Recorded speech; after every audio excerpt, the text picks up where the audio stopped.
Esto que yo creo que es de interés general en la memoria histórica y desde luego para la gente que lo vivimos más de cerca, pues somos de Málaga y forma parte de nuestra historia más íntima.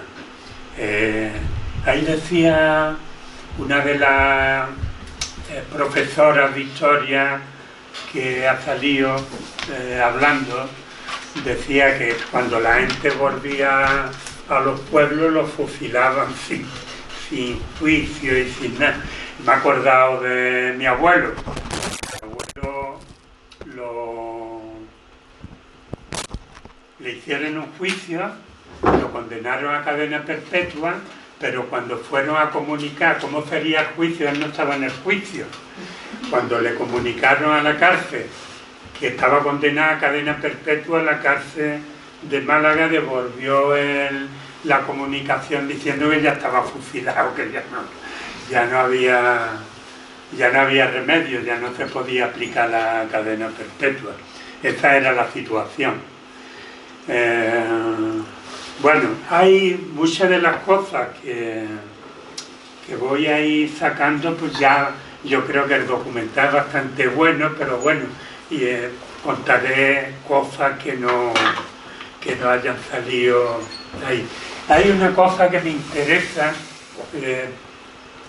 primero, que es la identificación de la República con la guerra. Es decir, hay una propaganda franquista y fascista permanente, donde la República, que para nosotros es sinónimo de avance democrático, de apertura de la sociedad, de eliminación de desigualdades, de conquistas democráticas, de florecimiento de la cultura y de la ciencia. Eso, en vez de todo lo que estoy diciendo, lo que aparece es guerra. La República nos trae la guerra. Y lo que quiero señalar, y hay mucha documentación, es que desde el primer día que la gente vota República y Alfonso XIII tiene que irse a Italia corriendo, desde ese primer día empieza a gestarse el golpe de Estado contra la República. No iban a aceptar que los privilegios de la casta dominante, de la burguesía y la aristocracia que hacía una piña, perdieran los privilegios que había en España. Y eso es el origen de la guerra. La guerra no es que mataron a no sé quién, mataron a no sé cuántos o quemaron tal o cual iglesia. La guerra ya estaba decidida desde el primer día. Aquí, dos ejemplos que pongo. Primero, el Ángel Viña, que es un historiador bastante respetado, pues tiene documentación de las relaciones de Alfonso XIII con Mussolini. Primero, contando con el apoyo de fascistas para echar la República abajo, y luego con la decisión firme de que si después del bienio negro de la República, de cuando la CEDA gana las elecciones y los republicanos de derecha, de que si el Frente Popular ganaba las elecciones del 36, habría golpe de Estado. Había un compromiso firme de eso. Pero ya antes de ese compromiso, Sanjurjo, bueno, aquí digo, el conde de Guadalhorce, que fue ministro de Primo de Rivera, y que el rey lo hizo conde, se inventó, los condados se inventaban para pagar los apoyos de la burguesía y de los militares. El primer día, el 14 de abril de 1931, en casa del conde de Guadalhorce en Sevilla, ya hay una reunión para organizar la derrota de la República, y de los contactos que de ahí iban surgiendo, viene el golpe de Estado de Sanjurjo, que fue un año después, prácticamente en agosto del 32 ya hay un primer golpe de Estado. A Sanjurjo lo condenan a muerte le conmutan la pena y cuando entra el gobierno republicano de derecha lo amnistía y se va a Portugal, y desde Portugal sigue conspirando contra la República. Este es Ángel Viñas, la desbandada o la huía. Esto es, aunque no lo creáis, he visto cuando veis los créditos del documental, la extensa documentación que hay es enorme, de periódicos, de libros y de testimonios, enorme. Sin embargo, la derecha y los fascistas siguen negando, y a pesar de que el propio Queipo de Llano lo dice en su alocución por radio, han huido en desbandada y para que corran más lo estamos persiguiendo y le estamos disparando con los aviones. Eso lo dicen, son testimonios que existen, pero sin embargo siguen negando que ese crimen existió. Y la verdad es reconocer que las cifras ni son exactas ni pueden ser exactas de cuánta gente huyó, porque nunca las columnas de huío nunca hace un tono, es una carrera de esta de la maratón que salen de una meta y llegan, o sea, salen de un sitio y llegan a una meta. Las primeras personas que huyen, como ahí se explica, van llegando a Málaga de Cádiz, de Sevilla, de Córdoba, conforme avanza el frente fascista. De esas personas que llegaron a Málaga, cuando llegan, van a tomar Málaga, es cuando se produce la gran desbandada, porque la mayoría de la población, se habla del 80%, salió huyendo. Y del 80% yo tengo dos cifras que son disímiles.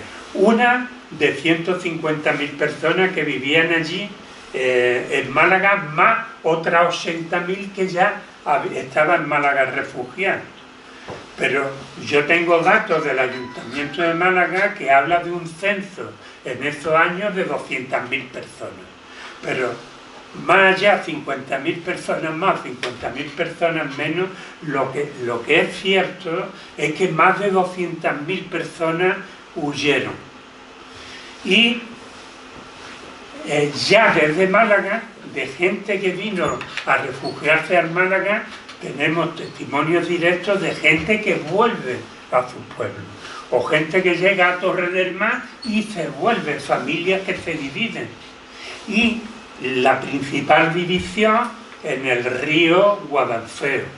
El río Guadalfeo no había puentes, mucha gente se ahoga, se tiran al agua para cruzar de como sea, mucha gente muere en el intento y otra gente no muere, decide volverse atrás, y muchas familias se dividen en el río Guadalfeo.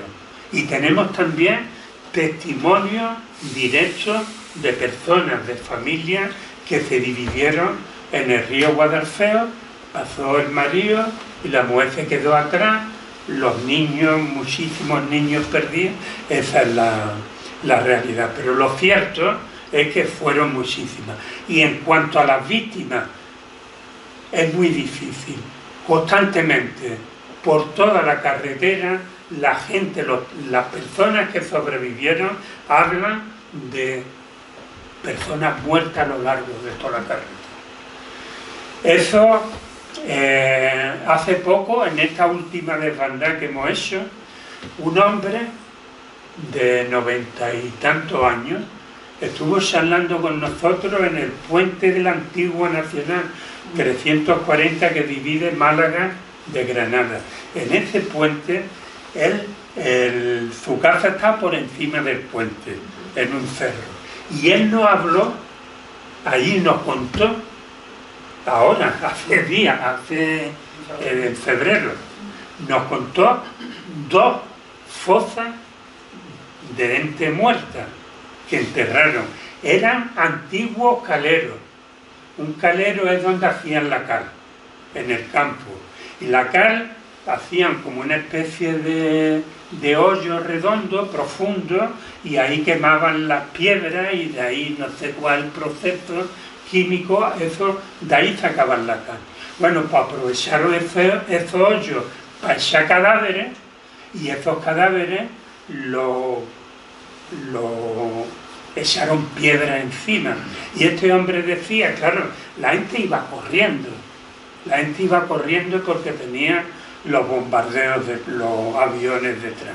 Y entonces era tan mal, lo cubrían tan mal, que él me hablaba, este hombre, de una mano saliendo por una piedra y decía que tenía un anillo. Dice, alguien cogería el anillo, no cree que el anillo no sobrevivió a la mano. Él no lo cogió, pero él sí vio una mano con un anillo saliendo de una piedra del calero.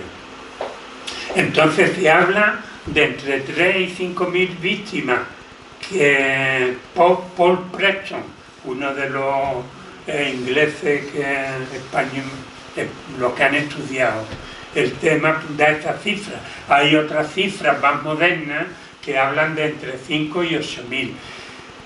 Si hubiera un gobierno que de verdad estudiara el tema y dedicara, y las universidades estudiaran este tema y otros que están sin investigar porque no interesa, se sabría mucho más. Lo que se sabe es fruto del esfuerzo de intelectuales de la universidad primero y luego de la gente, de activistas de la memoria histórica que se han hecho eco de esa historia y han intentado reproducirla. Esto, como se ha dicho también en el documental, hay una cosa clave, no quiere decir que no hubiera muchos más testimonios escritos. Hay un montón de intelectuales, hasta Bertolt Brecht escribe una obra de teatro de la desbandada, los fusiles de la Madre Carrá o algo así se llama la obra. Es decir, muchísimos intelectuales escribieron sobre este genocidio.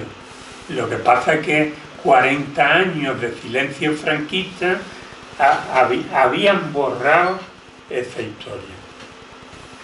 Pero es importante la foto. Como dice Jesús Majada, una historia sin fotos no es historia. Y entonces, esto fue casualidad como otras muchas cosas. Él quiere llegar, fijaros que él sale de Valencia, él llega el día, creo que el día 11 a Almería, y sigue, a ver,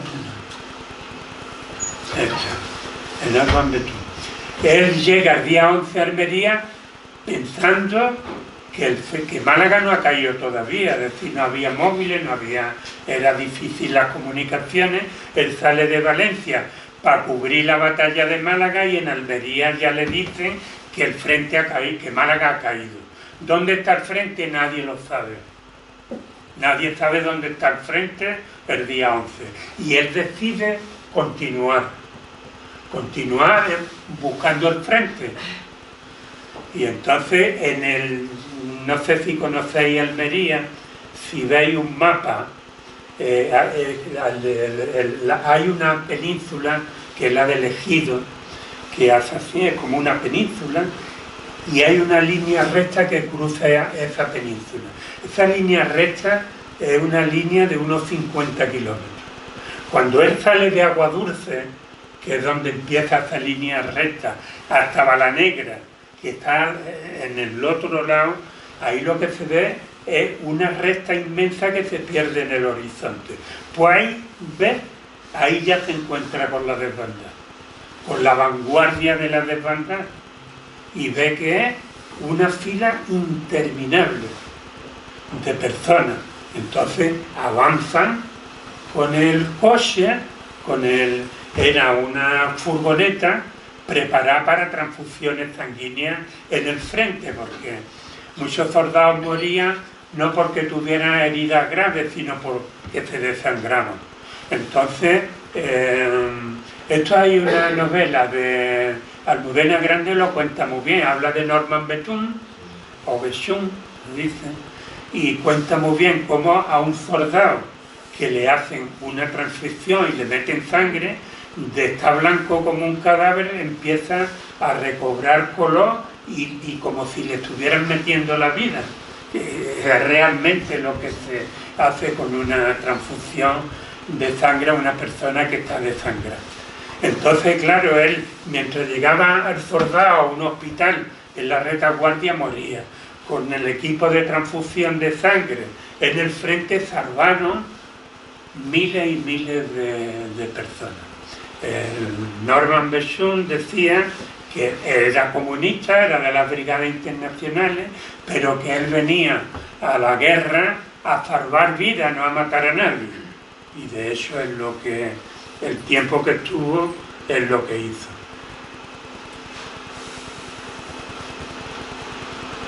Bueno, el tema, volviendo a Málaga, antes de que empiece la desbandada, el tema de los refugiados, un tema muy importante. Desde julio, desde el inicio del golpe de Estado, hasta el febrero, hasta el mismo primera semana de febrero, estuvieron llegando gente huyendo. Y entonces las condiciones el tema este va a ser un tema recurrente, porque en Málaga ocurre lo que luego ocurrió en Almería, mucho más multiplicado por 100. En Málaga, las primeras personas que llegan a Málaga son recibidas con una gran solidaridad. La gente abre sus casas y mete refugiados. Y luego llega un momento en que siguen viniendo gente y la gente ya no hay más casas. Y entonces empiezan a buscar locales públicos. Locales públicos que son conventos, iglesias, fábricas y la catedral, que era la iglesia más grande de Málaga, y allí se metieron más de 1000 personas. ¿Cuántas personas caben en la catedral? Yo lo puedo calibrar porque luego, en la postrimería del franquismo, al final del franquismo, hubo huelgas de trabajadores en Málaga que, como la Guardia Civil desalojaban las fábricas que estaban tomadas por los huelguistas, hubo más de una toma de huelguistas de la catedral y se metieron en la catedral. Y allí en la catedral cabían miles de personas, no solamente en las naves, sino en todos los jardines y en todos los sitios. Y entonces el refugio se va degradando, la hospitalidad se va degradando conforme.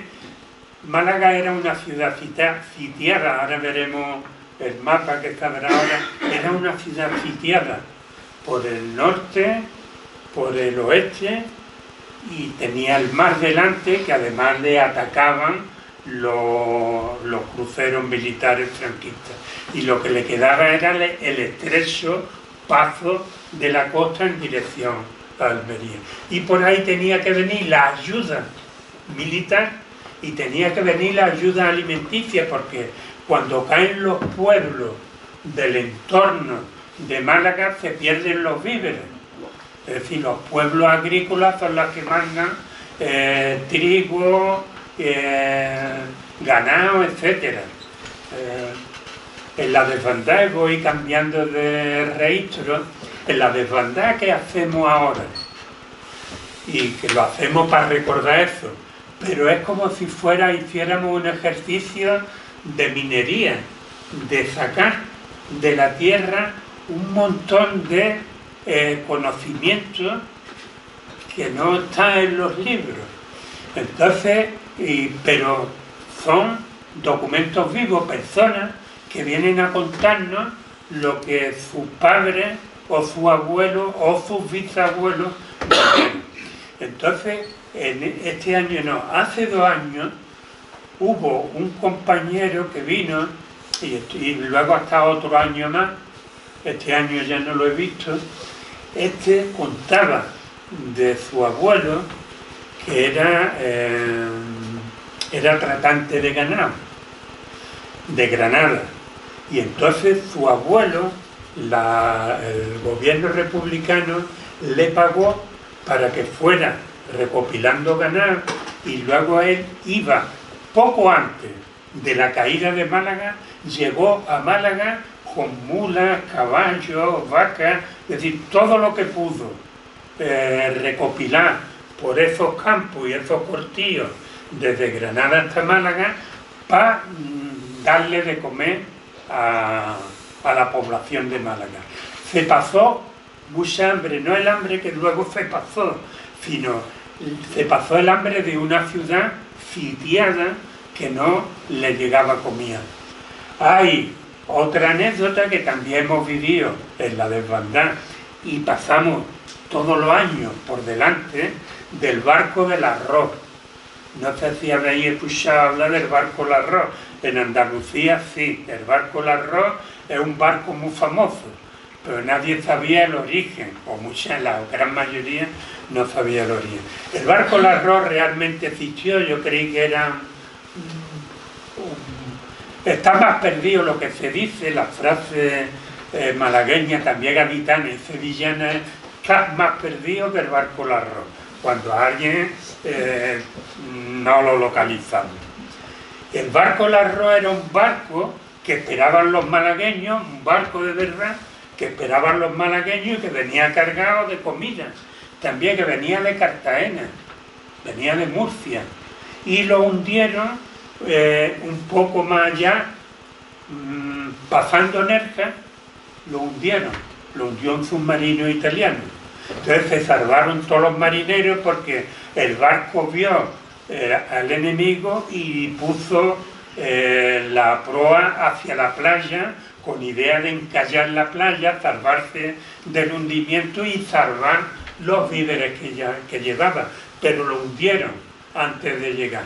Y entonces el barco ahora funciona como un sitio de buceo. Hay una agencia de buceo en la zona y van a ver el barco del arroz. El barco venía cargado con bacalao, con aceite y con arroz. Y la cala donde está hundido se llama calaceite, porque el aceite que llevaba el barco manchó durante no sé cuánto tiempo la zona, el aceite que salió a flote, y se llama calaceite. Nadie, nosotros ya lo sabemos, pero porque, hacemos una especie de historia viva, vamos rememorando lo que el genocidio que sufrieron la gente de la República, pero nos vamos encontrando con testimonios vivientes de las cosas que se vivieron por allí. Esto de la catedral. Luego esto es importante también, no solamente la falta de alimentación. Aquí esto me parece importante porque están documentados. Esto es de una de las historiadoras de la Universidad de Málaga, no sale en este documental, pero sí en otro, es una compañera muy puesta en este tema.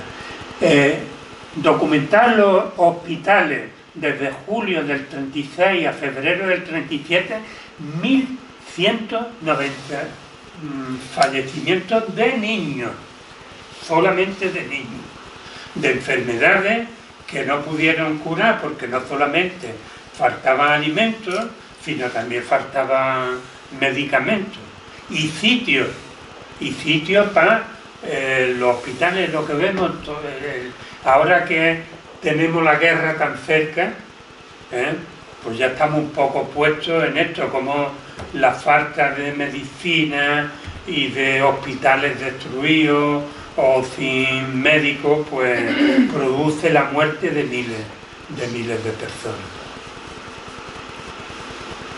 Y para conceptuar lo que es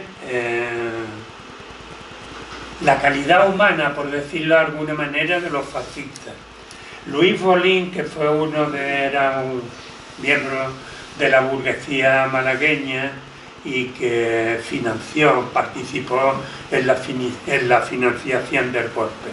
Decía, cuando visitó la catedral un día o dos después de que entraran las tropas fascistas, decía: el espacio interior estaba ocupado en su casi totalidad por una horda repugnante hacinada en la mugre y en la porquería, con las capillas laterales infectadas y los míseros petates tirados por el suelo. Un niño muerto yacía al pie de una columna. Un hedor insoportable, el clásico olor a rojo, se extendía por las naves. Es decir, esta es la calidad humana de los fascistas, los que se habían levantado contra la República. Esto es una foto de los bombardeos de Málaga. Esto es un periódico donde se explica muy bien lo que está pasando en Málaga. Este es un periódico francés, luego hay otro español, pero hay otra idea que yo escucho repetidamente. La desbandada, igual que otros crímenes de guerra que se hicieron durante toda la guerra por los fascistas, pero la desbandada, que era una cosa tan grande, dice: ¿esto cómo es posible que no se conozca? Y entonces le echan la culpa a los fascistas, pero también a la República, porque dicen que la República tapó, como el gobierno de la República eran los responsables de organizar la evacuación de la población civil, y como no la evacuó, y además las autoridades militares huyeron el mismo día 7, pues entonces la misma culpa, le echan la culpa del genocidio a la República también. No es cierto, nunca. La República tapó eso, le dio publicidad. No solamente le dio publicidad, sino que hizo un llamamiento a toda la España republicana a que socorrieran a la población malagueña que huía hacia Almería. Y los sindicatos organizaron colectas. Por decir, alguien que no es sospechoso de tapar a la República, Federica Montseny era ministra de Asuntos Sociales. La Federica Montseny desplegó toda la ayuda que pudo hacia la desbandada. Y Socorro Rojo no solamente mandó allí a gente de la dirección de Socorro Rojo, Matilde Landa, que era una de las jefas de Socorro Rojo, y Tina Modotti, que estuvo en Socorro Rojo y estuvo toda la guerra con jornadas exhaustivas, día tras día, intentando salvar gente que venía del frente, porque ella estaba en un hospital que estaba prácticamente al lado de Plaza de España, es decir, al lado del frente. Es decir, se desplegó a nivel nacional y a nivel internacional una denuncia, porque además la República lo denunciaba como una invasión extranjera fascista, porque allí estaban los italianos de las tres columnas. Esta es el golpe de Estado. La parte azul es donde triunfa el golpe de Estado, la parte verde son los 3 primeros meses de guerra hacia donde avanza el azul, y fiaros Málaga, que está en un estrecho pasillo, donde Granada está por encima, Córdoba está al final, encima de Málaga, casi en línea recta en el norte, y la salvación en Almería. Hubo en Córdoba, gran parte de la provincia de Córdoba, la parte oriental, siguió siendo republicana hasta el final de la guerra. Hubo bastante guerra en Córdoba. Y intentaron, en los primeros días, de entre finales de julio y primeros de agosto, el ejército republicano intentó retomar la capital de Córdoba. Fracasó, era el que mandaba las tropas, era el general Miaja. Entonces fracasó la toma de Córdoba. Hay quien dice que por inoperancia del Miaja, que perdió mucho tiempo en conquistar pueblos del alrededor de Córdoba que no eran necesarios para haber atacado Córdoba y haberla tomado antes que llegaran refuerzos de Sevilla, y otra parte que dice que el general Miaja fue siempre, durante toda la guerra, bastante dudoso en cuanto a su comportamiento. De hecho, el general Miaja fue uno de los que apoyó el golpe de Estado de Casado al final de la guerra contra el gobierno de Negrín. Si hubieran tomado Córdoba, hubieran interrumpido el avance de Sevilla hacia Granada y la situación hubiera sido muy distinta. Esto es hacer historia que ya no se puede hacer, pero es verdad que hay acontecimientos que determinan el futuro de las cosas. Y esa batalla que se perdió en Córdoba fue muy determinante para lo que luego ocurrió en Málaga. Esto es de la batalla de Málaga. Es importante, el 13 de enero que empieza la ofensiva desde Cádiz y desde, como hemos visto antes en el documental, desde Granada hacia Málaga. El bombardeo del 13 de enero produjo 300 muertos y más de 1000 heridos en Málaga capital. Es decir, un bombardeo que mata a 300 personas ya tuvo que ser bombardeo, ya tuvo que ser bombardeo.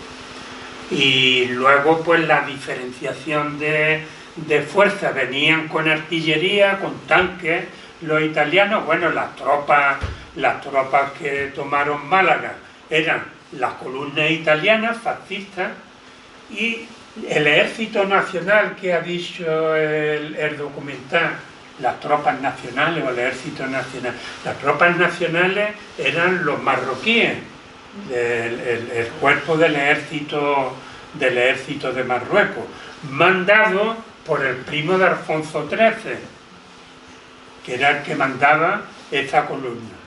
Todo dirigido por Queipo de Llano. Y luego, aparte de eso, los cruceros, más una serie de cañoneras que no se mencionan porque no son grandes barcos y no salieron de Málaga, pero cañoneras que destruyeron, por ejemplo, las líneas de trinchera que había en Fuengirola. Que conozca Málaga, pues Fuengirola está entre Málaga y yendo hacia Marbella y hacia Algeciras. Ahí había una línea defensiva de la capital y esas líneas defensivas las destruyeron desde el mar. El Canarias, el Baleares, y lo digo por si se me olvida, el Baleares tiene el crucero que prácticamente su botadura fue con la guerra, con el inicio de la guerra, que la batalla más importante que libró fue la de Málaga, bombardeando a la población civil. Al año siguiente, en el 38, no sé en qué mes, pero a principios del 38, en la batalla de Cabo de Palo, que hubo una batalla entre la Armada republicana y las fascistas, hundieron a Baleares. Y murieron cerca de 700 marineros en el Baleares. Por eso Franco pues le hizo el Baleares como si fueran mártir de la cruzada, y hay un enorme monumento en Palma de Mallorca en honor del Baleares, que iría en contra de la memoria histórica, ¿vale? Y es uno de los litigios y de las luchas que hay en Baleares para que este monumento pase a mejor vida. Y este es el mapa clave de la toma de Málaga. Las columnas verdes son las italianas y las azules son el ejército de regulares y legionarios, y también falaístas que se unían a las tropas, pero el grueso de la tropa eran legionarios y regulares. Entonces, para mí lo importante de la batalla, aparte de la desproporción de fuerzas que había, para mí el tema más importante es la columna que sale de Alhama hasta Vélez Málaga, esa línea verde. Porque esa columna también fue clave en el desarrollo histórico. Si esa columna la detuvieron los milicianos, la detuvieron por encima de la Viñuela, ahí está el boquete de Zafarraya, hay ahí en la sierra divide Granada de Málaga, y hay un pazo que le llaman el boquete de Zafarraya. ¿Me puedes situar el Ahí, boquete ahí? ¿Me puedes decir no te oigo. ¿Me puedes decir ahí dónde estaría el boquete? En ese mapa. El boquete de Zafarraya está por encima de la Viñuela. El pueblo de Zafarraya está aquí, y el boquete de Zafarraya está justo en la frontera. Tú ahora vas al boquete de Zafarraya y cuando tú llegas al final del camino pone provincia de Granada y ya empieza a bajar otra vez. Y desde lejos se ve como una U, a los lados está la sierra y por el fondo de la U es por donde pasa la carretera. Bien, pues ahí se hizo demasiada resistencia. Ahí habéis visto en el documental que sale una tal Parchina, no sé qué Parchina, y esto era, tal como indica el nombre, ya se sospecha, era rusa. Esta chica rusa venía de intérprete, estaba en Málaga como intérprete de un militar ruso que venía a aplicarle, o sea, como asesor militar de las tropas republicanas. Y esta Parchina sobrevivió a la desbandada, sobrevivió a la guerra y sobrevivió a la Segunda Guerra Mundial frente al nazismo, y luego escribe sus memorias, no sé cuándo las escribió, pero escribe.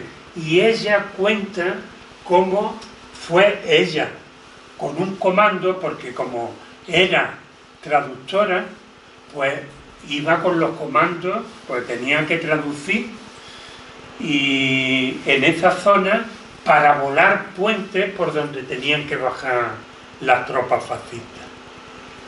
Entonces, las tropas, la resistencia que hay retiene a esas tropas. Y las retienen tanto que el jefe de las tropas italianas, que ahora no me acuerdo el nombre, pero era uno de los militares que mandaba las tropas que vinieron y que era un hombre de confianza de Mussolini. Este bajó aquí, vino a Zafarraya a ver por qué coño no avanzaban las tropas, esa columna. Y lo hirieron. Le hicieron una herida en un brazo de un disparo de algún miliciano. Y entonces, bueno, al final rompieron la resistencia, pero rompieron la resistencia cuando el grueso de la desbandada ya había pasado de Vélez Málaga. Es decir, si ahí no hubiera habido una resistencia feroz, a vida o muerte, hubieran cerrado esa vía, y la desbandada, la gente que hubiera llegado, se hubiera tenido que volver, igual que mucha gente se volvió. No habría habido desbandada, y los muertos fueron, bueno, sin que volviera la desbandada, hubo más de 6.000 fusilados en Málaga, sin que hubiera... Málaga capital, luego en los pueblos también mataron a mucha gente. Pero en Málaga capital, en el cementerio San Rafael, hay 6.000 restos de cadáveres que fueron fusilados. Esto aparece luego al final.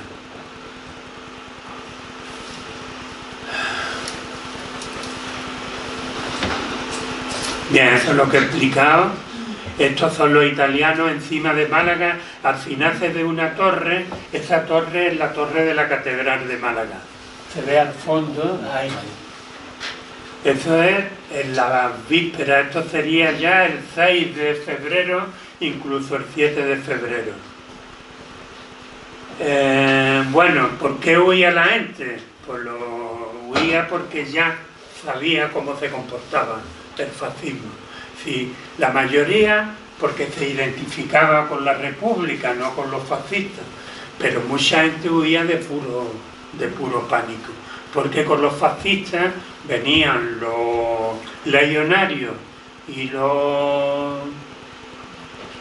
regulares, es decir, los regulares eran las tropas moras, que tenían licencia para matar, para violar, para robar durante los 3, no sé si le daban 3 días o 4 días, pero el pueblo que conquistaba durante 3 o 4 días podía hacer lo que le daba la gana.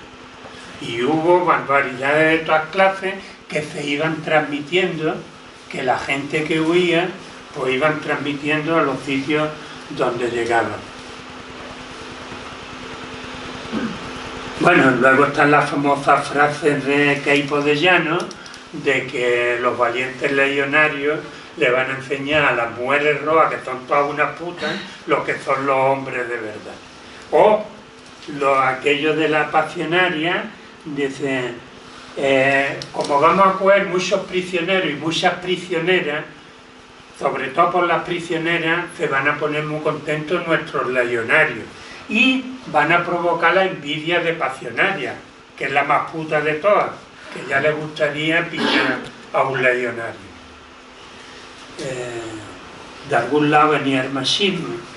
Y luego puesto en Pico Reja, en Sevilla, 8.600 asesinados, que esto no avanza más por las dificultades que pone. Había avanzado a tranca y barranca la Junta de Andalucía cuando estaba el PSOE, durante toda la vida estaba el PSOE, y ahora con la derecha, pues eso está todo, lo poco que se avanzó está todo parado.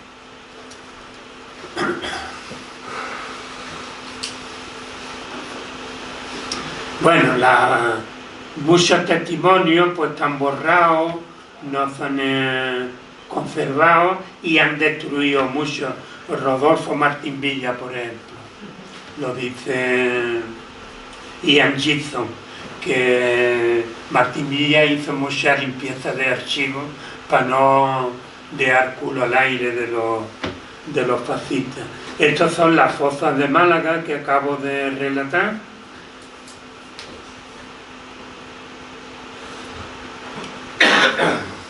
Y esto pues es más interesante, la causa de la caída de Málaga.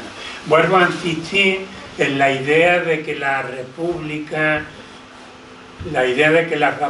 abandonó a Málaga. Y además se esgrime una idea de que como Málaga era de mayoría anarquista y comunista, pues el Largo Caballero, ministro de la guerra, pues como no eran de su cuerda política, de los socialistas, dejó caer a Málaga. Eso es una barbaridad. Es una barbaridad porque Málaga era el puerto importante que les quedaba en el sur. Era un sitio estratégico para haberlo mantenido. Y Fiaro hablan de la falta de ayuda, ayuda a Málaga. En esta desbandada también, y vuelvo a la idea de que vamos descubriendo todos los años cosas, ha venido, en esta desbandada ha participado un extremeño de Badajoz, cuyo padre hizo la desbandada. Y digo, quería yo que me contara la historia como de Badajoz hace la desbandada en Málaga. Bueno, en Badajoz hay una cosa que también es muy desconocida, que es la columna de los 8000. Es una pequeña desbandada de Extremadura, una bolsa que quedó de gente de conciencia política y republicana que fue huyendo de los sitios que iban cayendo. Al final se dio cerca y campo a través intentaron romper cerco para llegar a zonas republicanas. Mataron a varios miles de los 8000. No directamente, porque le hicieron una emboscada. La emboscada mataron a 200, 300 personas. Las mataron porque cogieron a mucha gente prisionero y en sus pueblos los fusilaron luego. Pero de la gente que llegó a Madrid, los hombres que llegaron a Madrid y lograron romper cerco, formaron el batallón de los castúos. Los castúos es una palabra, yo la había escuchado de niño en Málaga, ya no se oye, pero yo la había escuchado, los castúos, y me sonaba como alguien bruta, alguien fuerte, pero un poco bruta. El batallón de los castúos en Extremadura se le llama a los campesinos pobres. Y cuando llega a Madrid forma el batallón de los castúos, es decir, un batallón exclusivamente de hombres que venían en los 8000, en la columna de los 8000. Pues bien, el batallón de los castúos lo mandaron a socorrer a Málaga. Yo es la primera vez, este año, es la primera vez que me entero de una ayuda concreta de la República a Málaga. Una ayuda concreta en forma de ejército.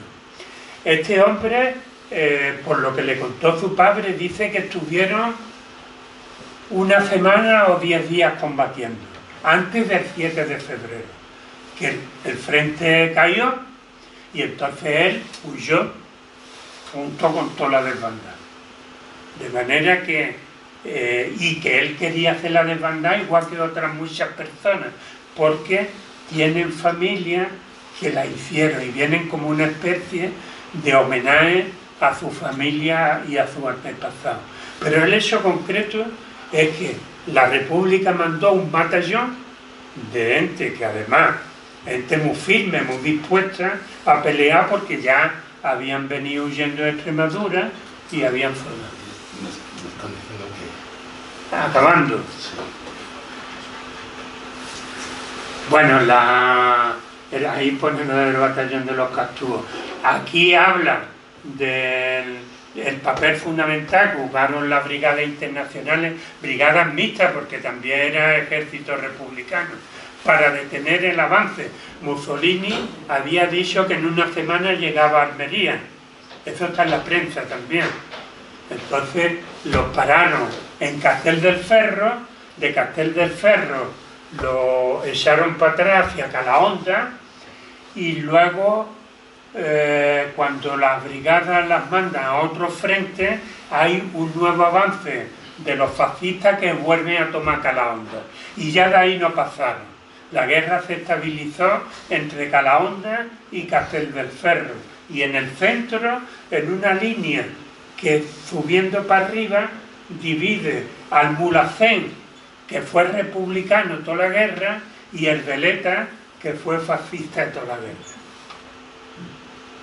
Esta es la chica que salió de Calahonda, el ejemplo de la masacre que no voy a contar si queréis, porque hay mucha historia concreta de vivencia de lo que pasó, que de una manera si lo multiplicamos por miles de casos, lo que sufrieron la gente.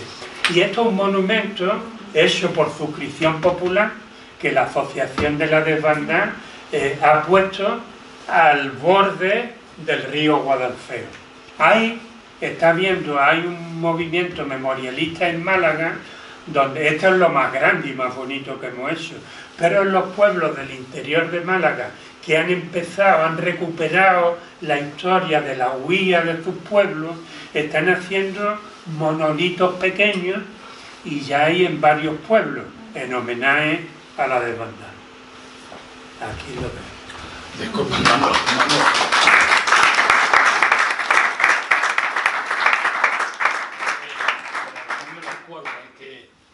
La verdad es que he hecho una parte, podría contar más, de una exposición impresionante con el documental, lo que he ido explicando en la foto.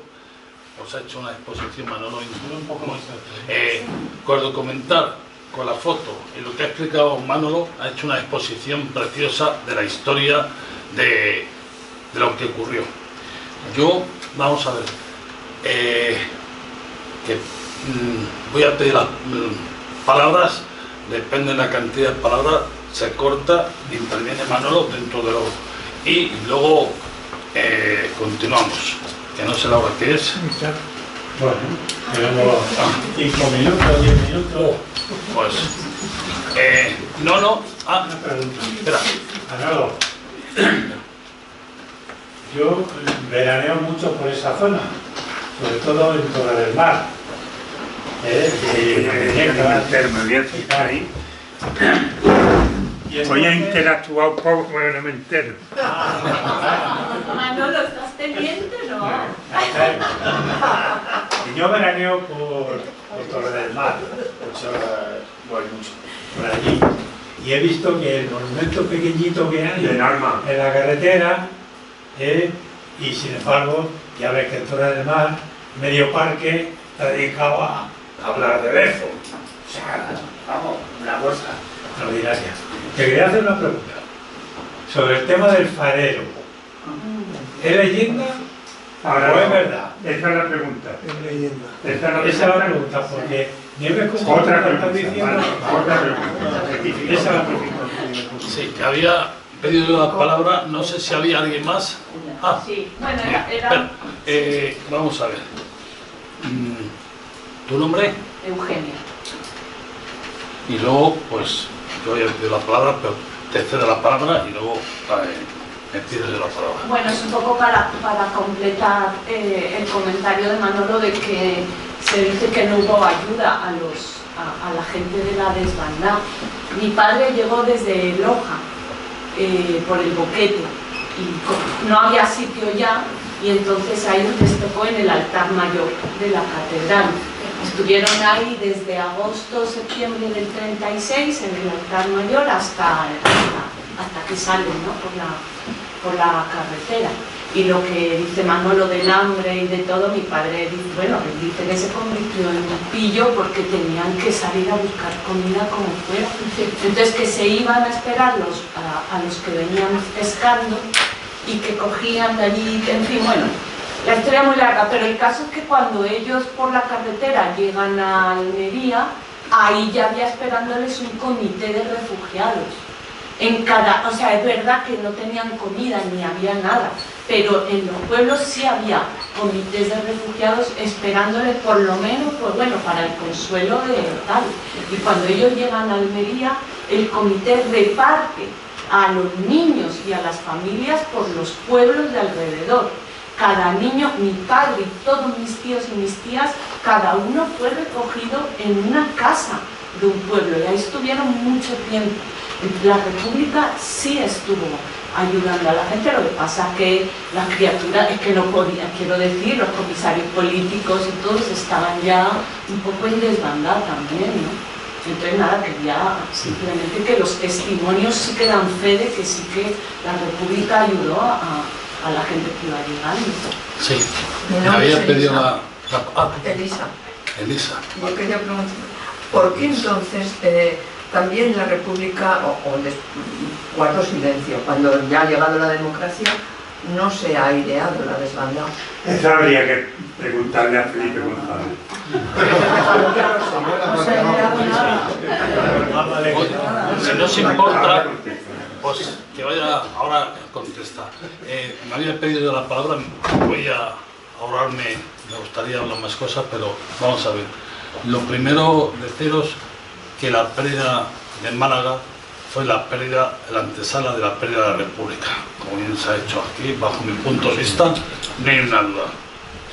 Por lo que he visto y por lo que sé, y porque la pérdida de Málaga fue la desgracia de la pérdida de la República.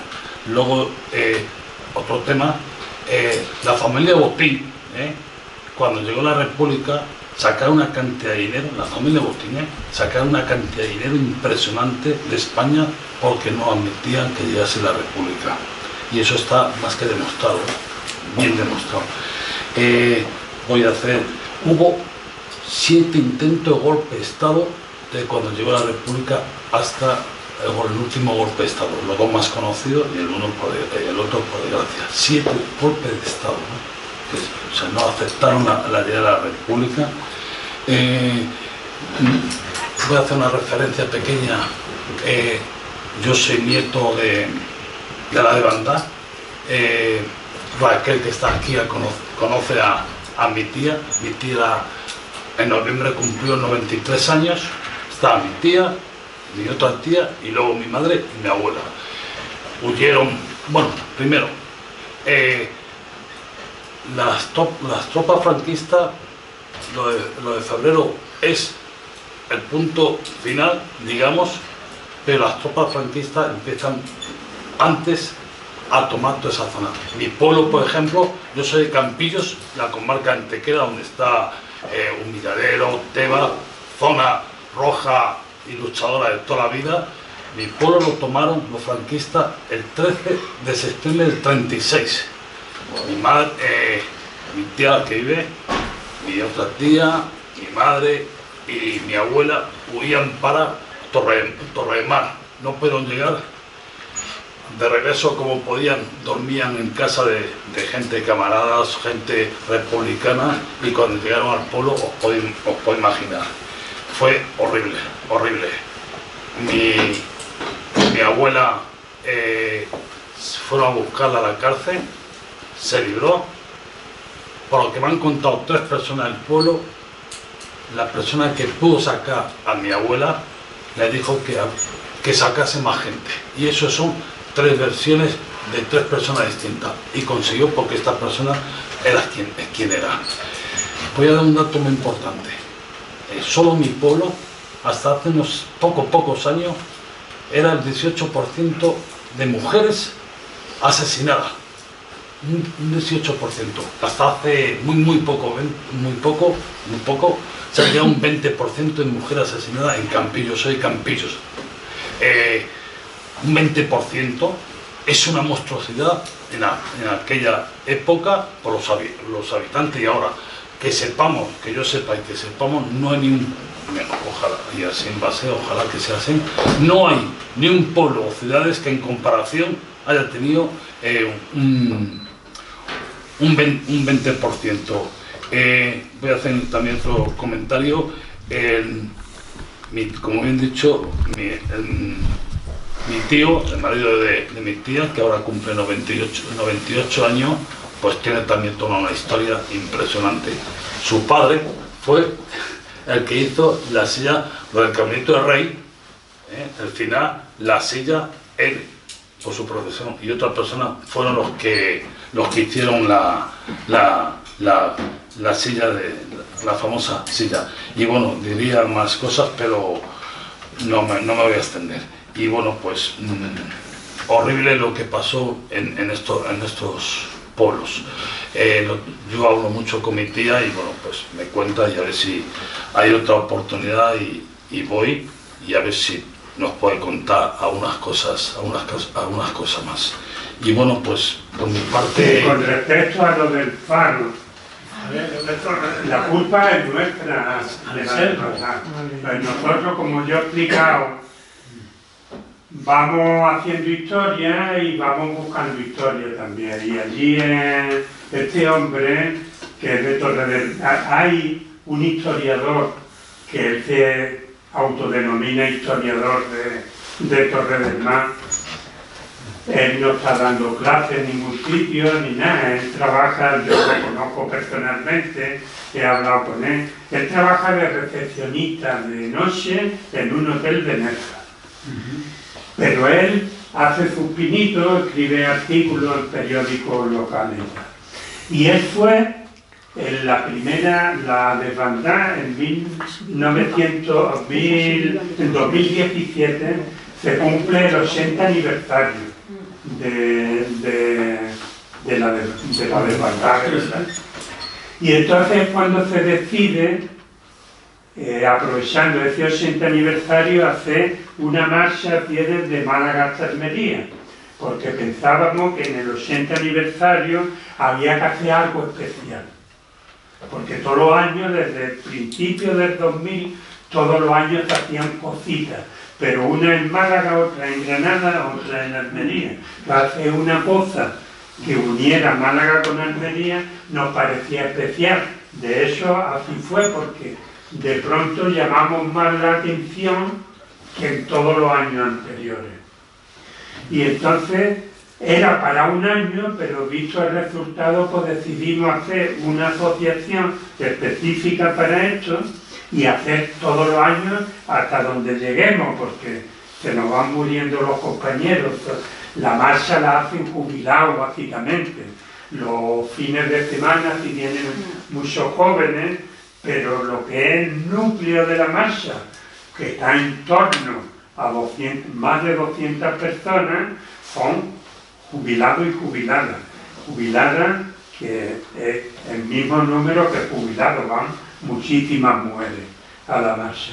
Pues nosotros vamos aprendiendo de las cosas es que nos vamos encontrando a sobrevivientes también, que nos cuentan cosas. Nos vamos recogiendo todo. Y este hombre nos contó la historia del farero, igual que a todo el mundo, y nosotros la reproducimos. Y la historia es tan bonita que ha tenido mucho éxito. La historia es que cuando venía la gente huyendo de Málaga, el faro estaba encendido para alumbrar los barcos, y entonces eso permitía que la aviación pues pudiera disparar sobre esa gente que iba. Y luego, por culpa de eso, por hacer eso, se sacrifica el hombre, porque a los 2 días llegan las tropas fascistas y lo fusilan. Esa es la historia. Es una historia heroica de un farero para defender, además de un farero que es una persona en principio amable, ¿no? Un farero. Luego hubo compañeros y compañeras que decían que esto no cuadraba bien. Primero, los aviones no volaban de noche. En aquella época no volaban. Al ceder día los aviones se iban a sus bases a reposar hasta el próximo ataque. Y segundo, había una orden, que eso está documentado, de que los faros estuvieran apagados, no desde la caída de Málaga, desde mucho antes. Entonces, y además, en la propia leyenda que hay delante del faro, donde íbamos a partir del 17, estuvimos yendo todos los años. Ya hace 3 años que no vamos, porque hemos cortado la historia, ya no la reproducimos, y además lo que hemos publicado es que esa historia no pudo ser, primero porque el faro no podía estar encendido. La propia leyenda del faro dice que el faro estaba saqueado porque no funcionaba, y entonces pues iba gente allí que se llevó todo lo que pudo, lo que pasa con algo que está abandonado. Y luego el Anselmo Rodríguez, el famoso farero, consta en documentación hasta el año 22, muchísimo antes de la guerra. Con toda esa documentación, pues decidimos que era una historia muy bonita que este hombre pues ha contado, que además se contradice con un artículo que también descubrimos de él de años antes, que contaba las cosas al revés. Entonces, pues yo creo que él vio allí mucha la placa ahí posterior claro, no, pero al final nosotros en principio habíamos propuesto al gobierno, a la Secretaría de la Memoria Histórica, que el faro Ugana fuera lugar de memoria histórica. Entonces no es ni se ha puesto, ni ya vamos, ni nada. La placa que hay allí es hablando de lo que te digo. Las características técnicas del faro, que funcionó hasta tal año y que en el año 37 estaba abandonado. Entonces, hay historias, como bueno, en este caso no se ha transmitido. Era aquí este hombre el que quiso contar una historia muy bonita, no sé por qué, yo creo que por es algo del protagonismo. Es lo que a mí. Y luego, ¿por qué no se conoce la historia? Aquí hubo un pacto de transición donde el acuerdo que hubo, y yo no me conozco los detalles, ya me gustaría, pero el acuerdo que hubo era de no mirar para atrás. Y al no mirar para atrás, pues quiere decir que nosotros no sabemos lo que pasó, los niños de hoy en día tampoco saben lo que pasó y no saben fascistas. Porque hay un embellecimiento del franquismo y del fascismo. Pero nosotros, es decir, la idea de salir ya de las manifestaciones que hacíamos en Málaga, antes de que organizáramos la desbandada, la idea era recordar, pero desde que empezamos con esto de la desbandada, la verdad es que florece un montón de datos, de historias que estarían sepultadas si no fuera gente de a pie la que están empujando el carro. Porque yo te digo, si un gobierno de verdad dota eso de dinero y pone a investigadores a trabajar, se sabría muchísimo más. Yo hablo de la columna de los 8000 de Extremadura, ellos, la desbandada ha animado a otros movimientos. Los 8000 va a ser 4 años, o la retirada de Cataluña también va a ser 4 años. Es decir, han animado a que otras cosas salgan. Yo me acuerdo también de una desbandada donde una mujer de Valencia, una mujer mayor, nos contó el bombardeo de Alicante en los últimos días de la guerra, cuando no había nada de guerra ni de... y la gente estaba en el mercado y bombardearon el mercado y mataron a una pila. Y se conoce Guernica, siempre Guernica, que hay que recordar Guernica, porque pero no se conoce de todos los crímenes de guerra que han cometido, no se conocen. Están sepultados. Sí. Bueno, pues nada, pues muchas gracias. Entonces, ya encima que han llevado las cenizas de Tejero, ya me han jodido las vacaciones aquí. Pero es Ganauriano. Un momento, por favor, un momento. Ya lo sabes, es lo que es No. Vamos a... ¿Cortamos ya? Sí, Bueno, corta un momento. Corta un momento, espera un momento, por favor, mete un minuto. Cuando corte...